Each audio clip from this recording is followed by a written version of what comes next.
All right, guys, how you doing today? Let me slide this up a little bit so you can see the new acquisition. There we go. So this is essentially just kind of an update on the actual on the way I record and kind of how things are going to change or not change. As you can see, I've got a new, well, it's an old mic. I've had the Yeti for a while now, but I got it at Radio Shack when they were going out of business, so I got it nice and cheap. I didn't pay full price for it. But I did get a kind of a boom arm and a pop filter um, to suspend it to get it up off the desk. Because you notice whenever I click the mouse, make sure I didn't stop anything over there, it made a loud click. It transmitted through the wood and into the mic, and you heard every single little click. And every time I picked up my drink and then put it down, there was a really large click as it went down on the coaster. And every time something gets bumped, it gets transmitted through there because sound travels a lot easier through solids than through air. And with that solid connection, it was loud. So this new system up on the boom arm with a extra special little suspension mount that let's see if we can see it without messing up too much. This here, the center of it is tied together essentially with bungee cords, right? And those bungee cords give it the flex and kind of energy absorption that we don't transmit all of those noises. Oops, a little bit too low.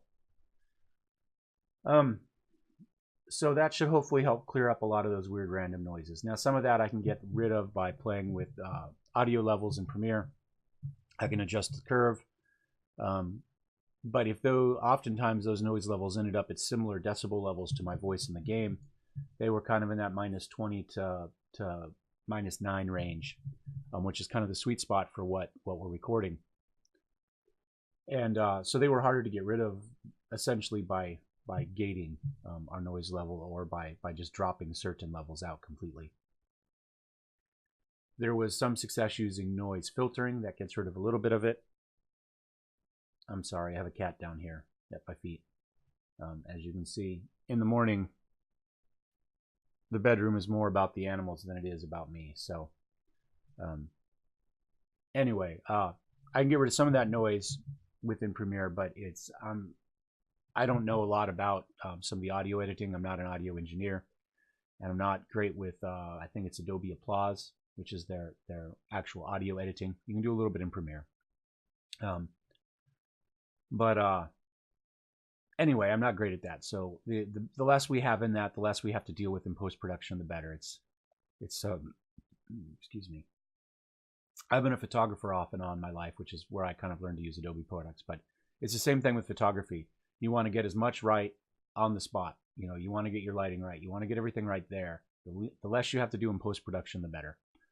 I know nowadays people just kind of snap, and figure it can all be fixed in Photoshop or Lightroom or whatever it is you use. But it's a lot easier to get it to spend a few minutes getting it right for every shot you're going to take that day than it is to have to spend all the time kind of individually editing files or pictures or get them right there. And you never know once you have to start digitally manipulating stuff how much data or information you're going to lose. So same way here. We try to get it right initially and do less in post-production.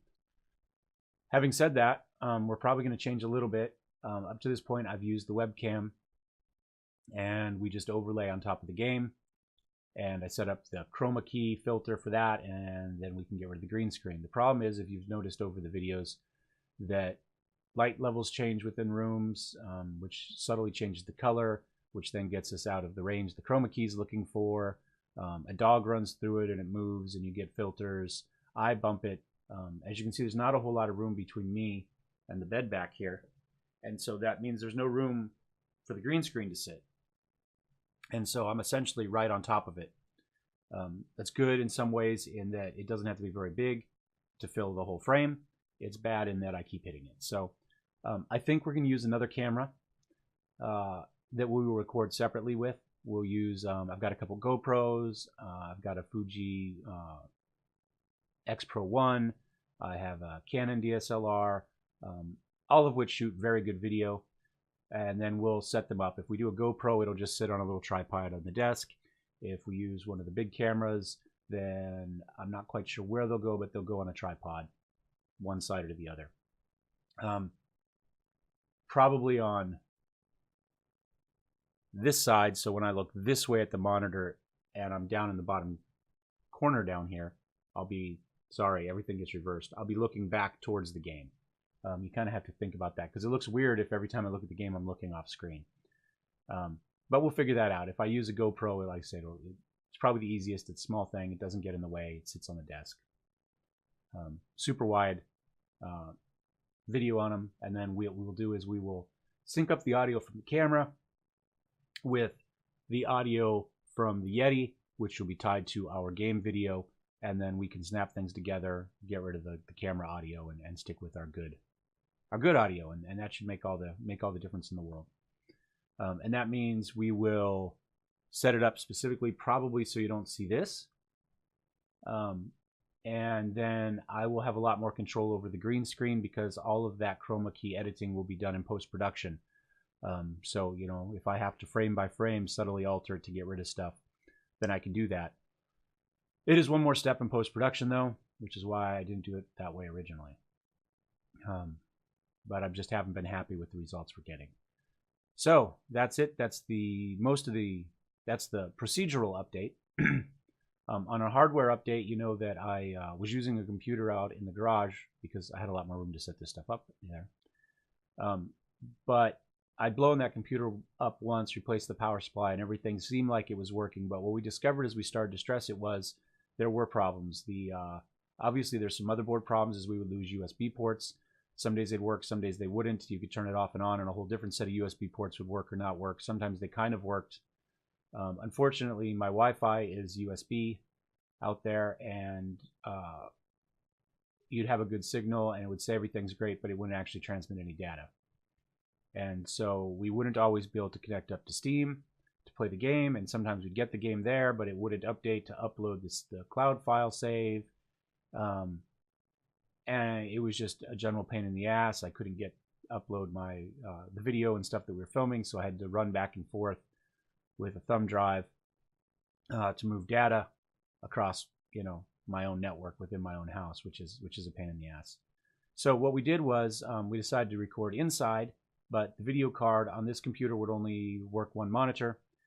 So I swapped video cards, which also required swapping power supplies because the video card I moved into this computer is a bigger video card and requires more power. So it has an extra power plug that needs. So it also required modifying it because it had a big plastic shell across the top, which was mostly decorative, but which got in the way to fit into kind of the smaller confines of this new computer. We got everything up and running, and I thought it was good. But again, as we start to stress the system, the video card just shuts off. Everything goes down. Well, the computer appears to be running just fine in the background, but we no longer have any video. So clearly more was blowing up when I blew up that computer than just the power supply. So I think I need to have to go buy a new video card today, which I'm not thrilled about, to be honest.